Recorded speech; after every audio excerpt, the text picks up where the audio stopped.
আসসালামু আলাইকুম, আমি ডাক্তার মমিনুল হায়দার। আমি একজন ইউরোলজি বিশেষজ্ঞ। আমি প্রতি শুক্রবার নোয়াখালী ব্রাঞ্চের পপুলার ডায়াগনস্টিক সেন্টার লিমিটেডে চেম্বার করছি।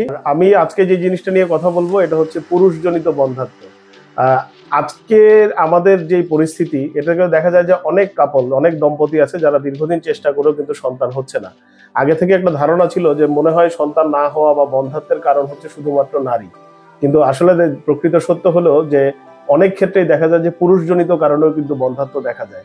আমাদের এই পুরুষদের মধ্যে যদি তার বীর্যতে কোনো ধরনের সমস্যা থেকে থাকে, অথবা যদি কোনো বীর্য যে রাস্তায় আসে ওখান থেকে শুক্রাণু অন্ডকোষ থেকে তৈরি হয়ে বীর্যের মধ্যে যেখানে আসে, এই রাস্তায় যদি কোনো অসুবিধা হয়ে থাকে তাহলে কিন্তু বীর্যতে শুক্রাণুর পরিমাণ কম থাকতে পারে। অনেক সময় শুক্রাণু থাকলেও সেই শুক্রাণুর কোয়ালিটি ভালো হয় না।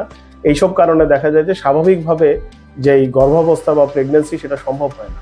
এখন এই ধরনের সমস্যার জন্য রোগীরা প্রায়ই কিন্তু খুব দ্বিধাদ্বন্দ্বে ভোগেন যে তারা কোন চিকিৎসকের কাছে যাবেন। কারণ আপনারা অনেক সময় দেখতে থাকেন যে অনেক ক্ষেত্রেই আমরা আমাদের এই যৌন রোগের চিকিৎসকের কাছে যান, বা অনেক ক্ষেত্রে বিভিন্ন রকম চটকদার বিজ্ঞাপনে আকৃষ্ট হয়ে এদিক সেদিক ঘোরাফেরা করেন, তাতে অনেক ইম্পর্টেন্ট সময় নষ্ট হয়ে যায়। সো এই চিকিৎসাটা আসলে করেন হচ্ছে ইউরোলজিস্টরা। আমরা যারা ইউরোলজি বিশেষজ্ঞ তারাই কিন্তু পুরুষজনিত বন্ধ্যাত্বের সঠিক চিকিৎসক। এখন এই ধরনের সমস্যাগুলো যখন দেখা যাচ্ছে, যে প্রথমত দেখা যায় যে গাইনাকোলজিস্টের শরণাপন্ন হয়ে স্ত্রীর সব ধরনের পরীক্ষা নিরীক্ষা করা হয়, এবং তখন দেখা যায় যে স্ত্রীর সবগুলো পরীক্ষাতেই দেখা যাচ্ছে কোনো ধরনের সমস্যা পাওয়া যাচ্ছে না, তখনই কিন্তু আসলে পুরুষ বন্ধ্যাত্বের সন্দেহটা আসতে হবে। আর আইডিয়ালি উচিত হচ্ছে শুরু থেকেই দুইজনের একই পাশাপাশি সব ধরনের পরীক্ষা নিরীক্ষা করানো, তাহলে সময় আরো বাঁচে। আমরা পুরুষদের ক্ষেত্রে যেটা করি, প্রথমে আমরা দেখি যে তার বীর্য পরীক্ষা করে যে তার শুক্রাণুর গুণগত কোনো সমস্যা আছে কিনা, অথবা শুক্রাণুর সংখ্যা পরিমাণ এগুলোতে কোনো সমস্যা আছে কিনা।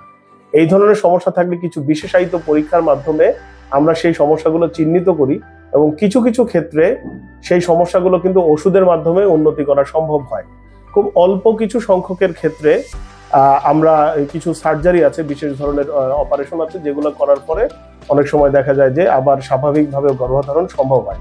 এবং ফাইনালি যাদের এগুলোর পরেও হচ্ছে গর্ভধারণ সম্ভব হচ্ছে না, তাদের জন্য তো ইনভিট্রো ফার্টিলাইজেশন বা আইভিএফ এই পদ্ধতিগুলো রয়েছেই, সেগুলো কিন্তু আমরা ইউরোলজিস্টরাই ডিল করি।